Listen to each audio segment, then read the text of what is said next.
V180's word for today. Helping you live different every day. When you have returned to me, strengthen your brethren, in Luke 22 verse 32. God uses damaged people. Too often people are devalued or dismissed because of what they have been through in life. Sometimes it's because of what they have done to others. Sometimes it's because of what others have done to them. If you've been to a second-hand shop, you know there are valuable items at deeply discounted prices. You just have to know what you're looking for. Jesus does. In his eyes, you may be down, but you're not out. Peter's sorrow over denying Jesus ran so deep that he decided to go back to his old job as a fisherman. Can you imagine the gossip around the harbour? That's the guy who turned his back on Jesus. If Peter had been a pastor, we would have called for his resignation.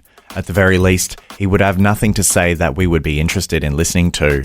Yet he was the first person Jesus went looking for after the resurrection. And when Jesus saw Peter, he never mentioned it, not even once. But 3 times he asked him, "Do you love me?" When Peter answered yes 3 times, Jesus said, "Feed my sheep," referring to his future as pastor and head of the church. Jesus looked beyond Peter's failed past and saw his future. Peter's failure was not a surprise. Jesus told him, "But I have prayed for you that your faith should not fail, and when you have returned to me, strengthen your brethren," as it is written in Luke 22 verse 32. The weakness he had overcome and the restoring grace he had experienced became some of his greatest teaching tools in helping others.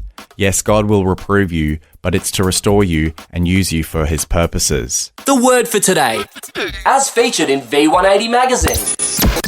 Subscribe today at v180.org.au. V180. V180.